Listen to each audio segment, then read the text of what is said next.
Hey guys, welcome to Initiate Scientia, where science meets you.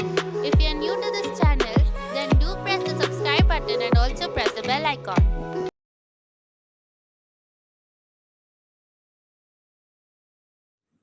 It was a long awaited climax to a period of training for the parachute regiment, the day of the first jump. Describe how you prepared yourself for the parachute drop, the drop itself, and your feeling after the event. Jump, barked the instructor, standing near the exit of the plane as it soared 10,000 feet above sea level. My heart skipped a beat as I nervously fidgeted my feet, trying to muster up courage. After an agonizing long minute, he glared furiously at me, shouting, "Jump, you fool! Others are waiting for their turn." As if on cue, I sidestepped, making way for Mohan standing just behind me to go ahead and jump. Mohan looked contemptuously at me and with a grin ran towards the exit. He was off the plane in a jiffy. It all appeared so simple watching Mohan take the plunge. It was, however, not so, for the para jump was the climax of a month long training. This was a crucial part of the exercise of the parachute regiment of the NCC battalion that I had joined in school. The first week was spent in familiarizing ourselves with the basic of aerodynamics. This was followed by practical classes where the nitty gritty of the parachutes were explained. We were also taught the technique of maneuvering the chute, taking into account the direction of the wind. This would later help us to land safely away from trees and high rise buildings.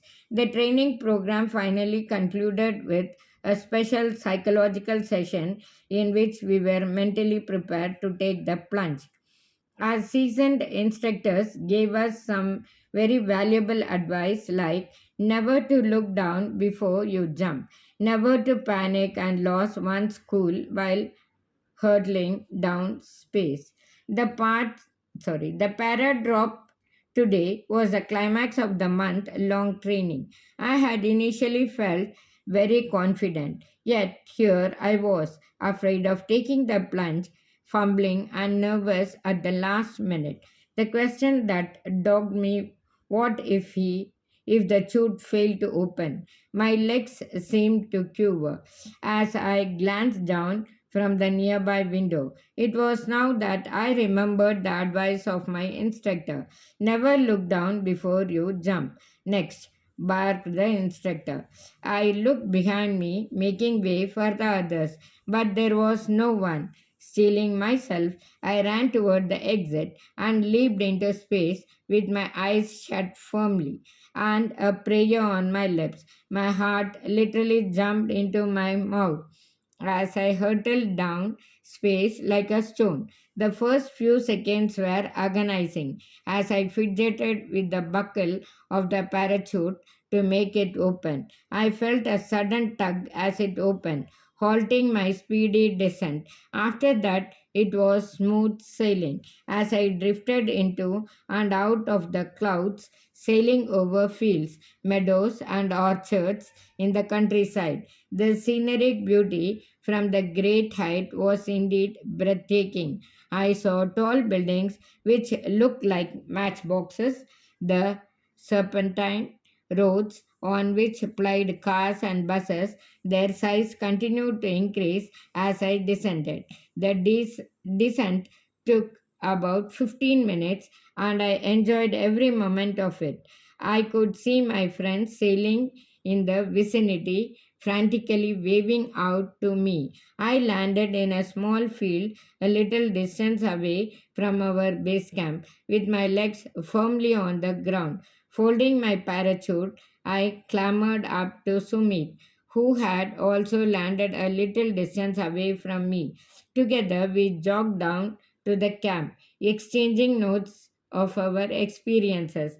It was overall a thrilling experience that I shall never forget in my life.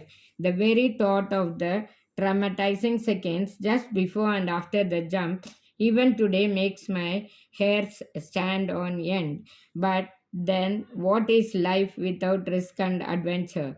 The parachute jump did enhance my willpower and made me more self confident. It added a new facet to my personality, which was hitherto unknown to me.